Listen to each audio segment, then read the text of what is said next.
Freud teve um papel muito importante para rever o lugar das perversões, um papel importante também no sentido de desvincular a ideia da homossexualidade da categoria das perversões e uma contribuição muito valiosa, inclusive para o campo da sexologia e para a sexologia que era tão contemporânea à própria psicanálise, ao próprio Freud. Nos textos de Freud, nós encontramos então vários trabalhos teóricos, clínicos,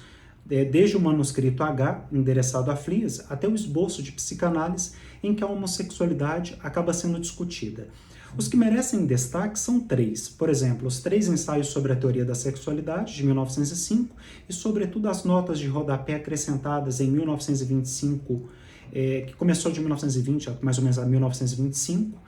Leonardo da Vinci, uma lembrança de sua infância, de 1910, o caso de Scriber, de 1911, e a psicogênese de um caso de homossexualismo numa mulher, de 1920. Então foram várias as contribuições de Freud em torno desse assunto, em torno da revisão da forma de ver, de encarar a homossexualidade e de distanciá-la do campo das perversões.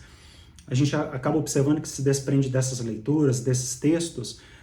embora existam algumas ambiguidades, é claro que é comum para aquela época, é que a homossexualidade é uma posição libidinal, uma orientação sexual, tão legítima quanto a heterossexualidade. Freud sustenta essa posição partindo do complexo de Édipo, fundado sobre a bissexualidade original, como referência central a partir da qual existe essa chamada, a escolha de objeto, né, ou solução, que acho mais adequado, que vai se constituir. Então, observem que Freud, no Complexo de Édipo, fala que, naturalmente, todos nós somos bissexuais e que essa escolha do objeto sexual poderia acontecer ali, naquele momento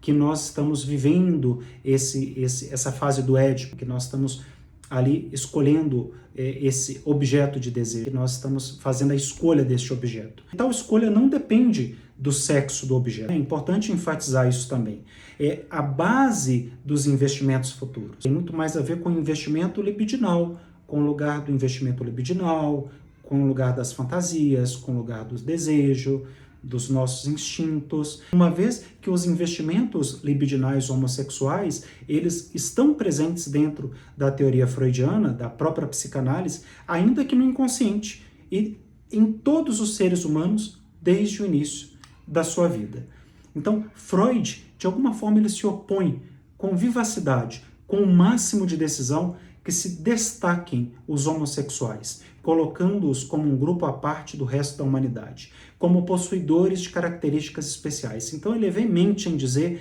que isso é impossível, que isso não é concebível para a psicanálise. Ao contrário, a psicanálise, ela considera que a escolha de um objeto, independente de seu sexo,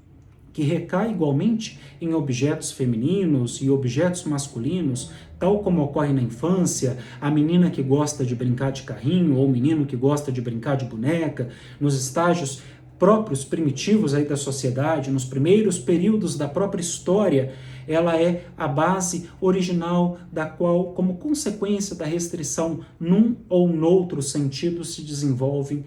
tantos tipos normais quanto os invertidos. Tanto que essa noção, ela é uma noção que ela remonta à história, que se nós observarmos o próprio contexto histórico desde o Império Romano, a própria expansão do Império de Alexandre, o Alexandre o Grande, toda essa memória que se remonta do passado, que mostra que existia uma distinção entre o amor por uma mulher, que muitas vezes era considerada muito mais como um elemento, né, reprodutor. Eu não quero entrar nesses méritos históricos ou nessas revisões históricas nesse momento, mas existem dados que apontam que, de fato, esse lugar do prazer, da segurança, da satisfação, muitas vezes era encontrada com outros parceiros e não com outras parceiras pelos homens que estavam em batalha, em guerra. Então a gente observa que mesmo no contexto prisional no Brasil, alguns homens que não são homossexuais ou que não se declaram homossexuais, enquanto estão em período de reclusão, adotam comportamentos homossexuais em busca da satisfação e do prazer sexual. Nisso não quer dizer que eles são homossexuais ou que podem ser classificados aí nessa categoria, né? Apesar que nós não estamos aqui no intuito de estabelecer categorias, mas no sentido muito mais de enfatizar o lugar e essa fala da psicanálise sobre esse distanciamento e essa noção da homossexualidade enquanto sinônimo de perversão.